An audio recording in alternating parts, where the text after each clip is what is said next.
મહાપ્રભુજી કાશીના હનુમાન ઘાટ ઉપર વિરાજમાન થયા. ત્રિદંડી સંન્યાસ ગ્રહણ કરેલું છે.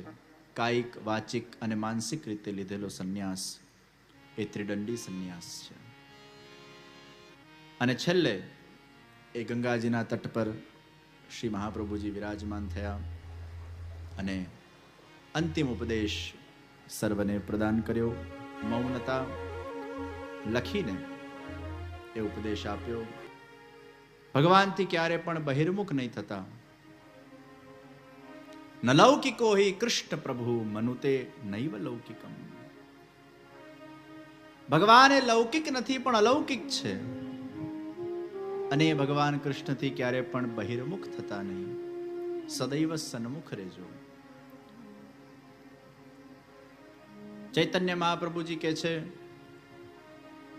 એક વાર પણ અગર કૃષ્ણનું નામ ભાવથી, પ્રેમથી, શ્રદ્ધાથી લેવામાં આવે, કોટી કલ્પોના પાપ ધોવાય છે. અને મહાપ્રભુજી કહે છે, એક ક્ષણ પણ અગર કૃષ્ણનું નામ લેવામાં ન આવે તો પણ આ કાળનો પ્રવાહ એ વ્યક્તિના મનને ગ્રસીભૂત કરી નાખે છે. તો પ્રશ્ન થાય, સતત ભગવાનનું નામ કઈ રીતે લેવાય? કઈ રીતે એ સન્મુખતા રહે? કઈ રીતે આપણું મન બહિર્મુખ ન થાય? પુષ્ટિ માર્ગમાં સેવાના સાથે સાથે નામ સ્મરણની પણ મહત્તાને ઉજાગર કરવામાં આવી છે. તસ્માત સર્વાત્મના નિત્યમ શ્રી કૃષ્ણ શરણમ મમ વદદ ભિરેવ સતતમ સ્ત્યેયમિત્યેવ મે મતિ. તસ્માત સર્વાત્મના નિત્યમ શ્રી કૃષ્ણ શરણમ. એ નિત્ય અષ્ટાક્ષરનો જાપ કઈ રીતે થાય? થઈ શકે. મેં ગઈકાલે એક વાત કરી હતી કે અમુક વસ્તુ આપણે કોન્શિયસ માઇન્ડથી કરીએ છીએ અને અમુક વસ્તુ આપણે સબકોન્શિયસ માઇન્ડથી કરીએ છીએ. અમુક વસ્તુ આપણે કરતા નથી પણ થઈ જતી હોય છે. એ શ્વાસ શ્વાસમાં જ્યારે શ્યામ સુંદર વિરાજમાન થાય, કોન્શિયસલી આપણે અમુક વસ્તુ નથી કરતા પણ સહજ રૂપે ભગવાનનું નામ લેવાઈ જાય છે. આ જપની માળા બધા રાખવા જેવી છે. 2 માળા રાખવાની, એક ઘરે જે આપણે અપ્રસ્મ કરતા હોઈએ એ, અને એક બહાર માટેની. ઘણી વાર શું છે કે આપણે ફ્રી હોઈએ ત્યારે આપણે આમ ઈચ્છીએ કે હું અષ્ટાક્ષરનું સ્મરણ કરું પણ એ થતું નથી. અને માળા હાથમાં હોય અને તમે ભલે આંખો ખુલ્લી હોય, કદાચ તમે વાતો પણ કરતા હો, એ માળાથી તમારા સબકોન્શિયસ માઇન્ડમાં સંસ્કાર પડતો જાય છે. તમે કોન્શિયસલી કોઈના સાથે વાત કરો છો પણ તમારી આંગળી એ માળા ફેરવતી જાય છે. સબકોન્શિયસમાં એ શ્રી કૃષ્ણ શરણમ મમનું રટન થયા કરે છે. પુષ્ટિ માર્ગમાં સેવાને પ્રાધાન્ય વિશેષ આપવામાં આવ્યું એટલે જે સ્મરણ કોન્સેપ્ટ હતો ગૌણ થઈ ગયો. એમાં થયું શું, લોકો સેવા નથી કરતા અને પેલું એ નથી કરતા, પણ સેવા ના કરતા હોય તો એટલીસ્ટ આ તો કરો. આપણા ત્યાં તો સેવા જ છે ને, આપણા ત્યાં ક્યાં માળા ફેરવવાની છે? પણ કનિષ્ઠ પ્રકારમાં અગર તમે સેવા નથી કરતા, પેલું અનોસરમાં સ્મરણનો ક્રમ છે, સત્સંગનો ક્રમ છે, સ્વાધ્યાયનો ક્રમ છે, પણ અનોસર ક્યારે આવે? જ્યારે અવસર આવે. એ સેવાનો અવસર જ નથી હોતો તો અનોસર શું? એ સેવા જ નથી કરતો.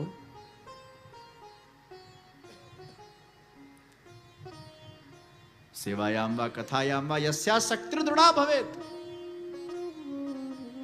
તો સેવા કદાચ નથી કરતા કે નથી નિભી રહી, માળા સાથે રાખો. અને તમે જ્યાં બેઠા હો, અષ્ટાક્ષર મંત્ર મનમાં,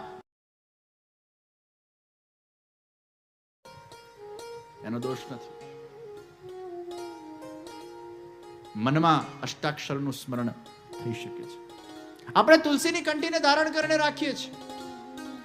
અશુદ્ધ અવસ્થા હોય કે શુદ્ધ અવસ્થા હોય, તુલસીની કંઠી આપણા સાથે ને સાથે રહે છે. આપણા દેહ પર ધારિત કરીને આપણે રાખીએ છીએ.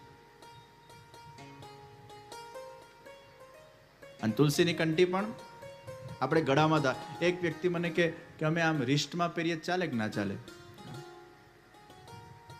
ગળામાં જ કેમ ધારણ કરવાની? રિસ્ટમાં પહેરી લઈએ તો આમ બ્રેસલેટની બ્રેસલેટ થઈ જાય, આમ તુલસી કંઠી પહેરાઈએ જાય. પછી એક વ્યક્તિ કે અમે ખાલી આમ વીટીમાં એકાદ મણકો આમ સોનામાં પરોવીને પહેરી નાખીએ તો તુલસીની કંઠીના ભાવથી. જ્યાં ભાવ કરવાનો ત્યાં કરતો નથી, એ આવામ ભાવ કાઢે છે. તુલસીની કંઠી આપણે ગળામાં ધારણ કરીએ છીએ કારણ કે ગળું એ માથું અને ધડનું ઇન્ટરસેક્શન પોઈન્ટ છે. એટલે માથાને ધડથી અલગ કરવામાં આવે એટલે વ્યક્તિનું મૃત્યુ થાય, એનું ઇન્ટરસેક્શન પોઈન્ટ કાપવામાં આવે. તુલસીની કંઠી ગળામાં પહેરીએ એટલે હૃદય વિભાગમાંથી થઈને નાભી સુધી પહોંચવી જોઈએ. એટલી લાંબી તુલસીની કંઠી પહેરવાનો આપણા ત્યાંનો પ્રકાર છે. નાભીમાં બધા જ નસોનો ઇન્ટરસેક્શન પોઈન્ટ છે, અને જ્યારે એ ગળામાં તુલસીની કંઠી ધારણ કરેલી હોય ત્યારે એના વાઇબ્રેશન આખા દેહ સુધી પહોંચતા હોય છે. એ તુલસીની કંઠી ધારણ કરીને જ્યારે સ્નાન કરીએ છીએ ત્યારે જડ નથી રહેતું, પણ એ પવિત્ર બની જતું હોય છે, અને પવિત્ર જળનું આપણે સ્નાન કરતા હોઈએ છીએ. તો તુલસીની માળા તમે માળાને કર્યા કરો, પછી જુઓ તમારી ટેવ પડી જશે. જ્યાં તમે ફ્રી બેઠા માળા કરો.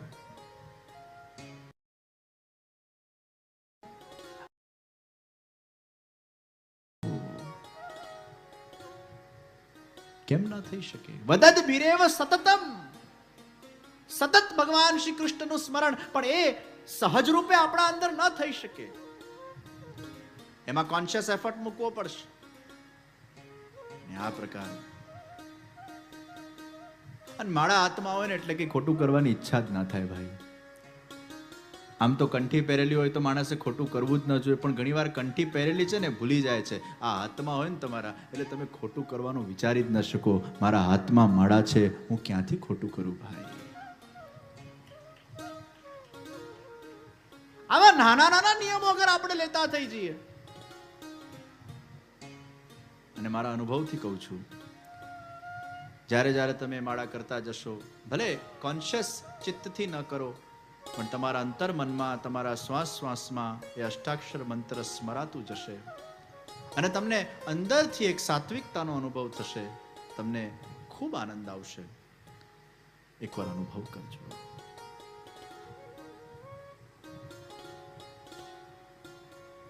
ભગવાનમાં જ્યારે પ્રેમ જાગૃત થાય છે ત્યારે સહજ રીતે વ્યક્તિનું મન ભગવાનમાં જોડાય છે. એમાં બહિર્મુખતા નથી રહેતી, કારણ કે એની ઇન્દ્રિયો એ ભગવદ રસથી આપ્લાન્વિત થઈ જતી હોય છે. મેં બીજા દિવસના પ્રવચનમાં કીધેલું કે જ્યારે પ્રેમ થાય તો સ્મરણ સહજ બની જાય છે. સ્મરણ કરવું પડતું નથી, થઈ જતું હોય છે. અપ્રયત્ન ચિત્ત વ્યાપારઃ ઇતિ સ્મરણમ. તો ભગવાનથી બહિર્મુખ થતા નહીં, હંમેશા સન્મુખ રહેજો. નહીં તો આ સંસારના માયા જાળના અંદર, ઉતાર ચડાવના અંદર ક્યાં સમય આપણો વીતતો ચલો જાય છે, અને ભગવાન ભૂલાતા જાય છે. મને એક જણાએ પૂછ્યું, આજના સમયના અંદર આજના છોકરાઓ એ સેવા ન કરતા હોય, વ્યસ્ત હોય, ભણવામાં ખૂબ વ્યસ્ત હોય. અને એવું નથી, આજના છોકરાઓ ઘણી બધી જગ્યાએ સેવા કરે છે. નાનપણથી એમને એવા સંસ્કારો આપવામાં આવ્યા હોય. વિદેશોના અંદર કેટલા છોકરાઓ છે જે આજે પણ ઠાકોરજીની સેવા કરે છે. રવિવારનો દિવસ હોય, મમ્મી સાથે જીદ કરે કે હું શૃંગાર કરીશ આજે. તેવા છોકરાઓ પણ છે, એવા પતિઓ પણ છે. સવારે સ્નાન કરીને, ધોતી બંડી પહેરીને, તિલક વિલક કરીને જગાડવાની સેવા એ લોકો કરતા હોય. એકાદ કીર્તન શીખી લીધું હોય, જગાડીને મંગળ ભોગ ધરીને પછી ઓફિસે નીકળતા હોય, અને પછી પાછળની સેવા એ ઘરવાળા સંભાળતા હોય. એવા પુરુષો પણ છે જે ઠાકોરજીની સેવા કરે છે. પુષ્કળ લોકો છે. અને પહેલાથી એ સંસ્કાર અગર મળેલા હોય તો એક આખો ભાવ બદલાઈ જાય છે. ઘણાને સત્સંગથી ઈચ્છા થતી હોય, ઘણાને બીજાને જોઈને ઈચ્છા થતી હોય, એવો સંગ મળ્યો હોય. અમેરિકામાં એક છોકરો છે, નામ નહીં દઉં, પણ બહુ ભગવદીય, એવા સુંદર બે સ્વરૂપ મારા પાસે લાવ્યો હતો પુષ્ટ કરવા માટે. અને અત્યારે અમેરિકામાં ભણી રહ્યો છે. એટલા સુંદર શૃંગાર કરે છે કે ખબર ના પડે કોઈને કે આ અમેરિકાનો બોર્ન એન્ડ બ્રોટ અપ છોકરો છે. કોલેજમાં ભણે છે, બિચારો એક રૂમમાં રેન્ટમાં રહે છે, પણ રોજ પોતાના ઠાકોરજીને જગાડીને, ઠાકોરજીને એને જે નાનું મોટું આવડતું હોય રાંધતા એ ભોગ ધરીને ઠાકોરજીનો પ્રસાદી લે છે, બહારનું ખાતો નથી, અને એ પોતે ઠાકોરજીની સેવા કરે, શૃંગાર કરે, અને અમુક લોકોને એના ફોટાઓ મોકલે છે શીખવાડવા માટે બીજા લોકોને. 2 વર્ષ પહેલા રિચમન્ડમાં જ્યારે વૈષ્ણવ કન્વેન્શનનું આયોજન હતું ત્યારે એ છોકરાને અમે લોકોએ સેવા શિબિર માટે બોલાવેલા. વિચાર કરો, અમેરિકાનો બોર્ન એન્ડ બ્રોટ અપ 20 વર્ષનો આ છોકરો એનાથી ડબલ ઉંમરના લોકોને સેવા કેમ કરવી એ શીખવાડે છે. આવા છોકરાઓ છે ભાઈ, નથી એવું નથી. તો ટેવ પડવી જોઈએ, હેબિટમાં આવવું જોઈએ. રુચિ ઘણીવાર કરતા કરતા પ્રગટ થઈ જાય. કર્યું જ ના હોય તો રુચિ ક્યાંથી પ્રગટ થાય? પહેલે કરો તો સહી. આ પુરુષો પહેલાથી આ આપણું કામ નહીં, આ ક્યાં ભગવાનને જગાડવાનું, ભગવાનને પોડાડવાનું, ભગવાનને નવડાવવાનું, ભગવાનને અત્તર સમર્પણ, ભગવાનના શિંગ, આ આપણું કામ ઘરવાળા કરે. પણ એકવાર કરો તો ખરા, કરો તો ખરા. 1 દિવસ, 2 દિવસ, 3 દિવસ એક નાનો નિયમ તો લો. સવારે નાહી ધોઈને 10 મિનિટ ઠાકોરજીને જગાડવા પૂરતું. આટલી સેવા શીખવામાં એમાં કશું છે જ નહીં. ભગવાનને કેમ જગાડવા, ને કેમ પકડવા, ને કેમ પધરાવા, ને કેમ ભોગ આટલું જ વિષય છે. અને આપણે જન્મતાના સાથે તો અમુક રુચિઓ કેળવીને આવતા નથી. ઇનબિલ્ટ અમુક રુચિ આવતી હોય આપણા જીવ સ્વભાવ સાથે, વાત જુદી છે. ઘણી બધી રુચિઓને આપણે કેળવતા હોઈએ છીએ. એટલે જ મેં કીધું ને, ઘણીવાર રુચિ પ્રમાણે સાધન થાય, અને ઘણીવાર સાધન કરતા કરતા રુચિ કેળવાય. અભ્યાસેન તુ કૌંતેય વૈરાગ્યેન ચ ગૃહ્યતે. અભ્યાસ કરતા કરતા રુચિ કેળવાશે. પણ સ્ટેપ તો ભરો, પહેલો એકવાર ટ્રાય તો કરો. અનુભવ જ નથી કર્યો ને પહેલાથી જ આ બધું આપણને પણ તે કર્યું ખરું? એકવાર જો તો ખરો, કર તો ખરો, ટ્રાય તો કર. અને જેમ મેં કીધું, માણસને કરવું હોય તો એ ગમે તે કરી શકે છે, જે ધારે કરી શકે છે. કરવું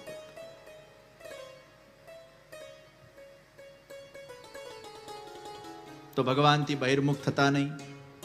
અને એ બહિર્મુખ ન થવા માટે નિત્ય સેવા, નિત્ય સત્સંગ, નિત્ય ભગવાનનું સ્મરણ, આ દિવ્ય સૂત્રોને મન અને હૃદયમાં ધારણ કરજો. તો આજના યુવાનો કઈ રીતે, અમુક જે નથી સેવા કરતા એને અગર જોડવા હોય, તમે લોકોએ વિચાર કર્યો? પેલા ભૈયા ગોકુલ કપ ચલેંગેનો પ્રસંગ હતો, એનાથી એક વિચાર આવ્યો.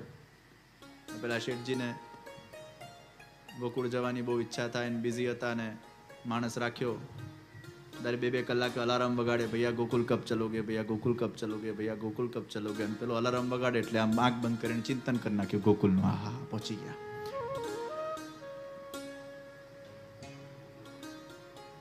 એમ અમે વિવાયો દ્વારા એક એપ્લિકેશન બનાવી.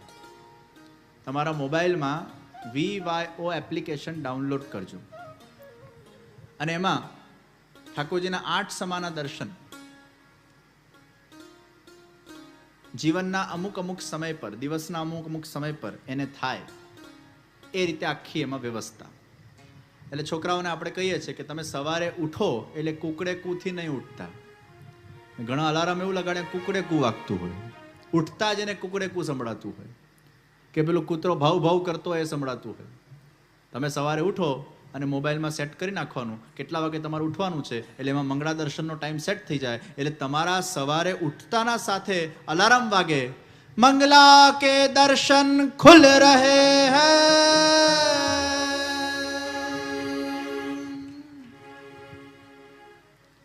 મોબાઈલ તો આપણને બધાને વાલું છે.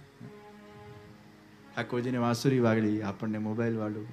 ઠાકોરજી વાંસુરી સાથે પોડે, આપણે મોબાઈલ સાથે પોડીએ. ઠાકોરજી ઉઠતાની સાથે,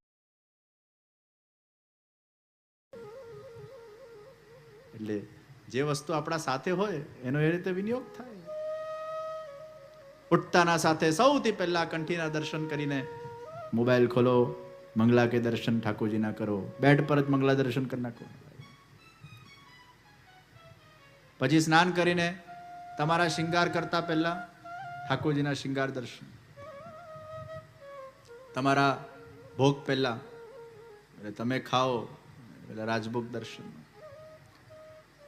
ઉત્થાપન દર્શનમાં તમે ગમે તેટલા બિઝી હો, મીટિંગના અંદર અલાર્મ સેટ કરો 5 વાગ્યાનો, ઉત્થાપન કે દર્શન ખુલ રહે હૈ, મીટિંગ ચાલતી હોય 2 મિનિટ ઉભા રહો, ઉત્થાપનના દર્શન કરી લો, સંધ્યાના દર્શન, શયનના દર્શન, ઊંઘતા પહેલા શયનના દર્શન. યુવાનોને કઈ આટલું તો કરો ભાઈ, 24 કલાકમાંથી તમે 8 વાર તો ઠાકોરજીના દર્શન કરો, 8 વાર તો ઠાકોરજી સાથે કનેક્ટ થાઓ, 8 વાર તો ઠાકોરજીનું સ્મરણ કરો, કઈ નહીં તો આટલું તો કરો.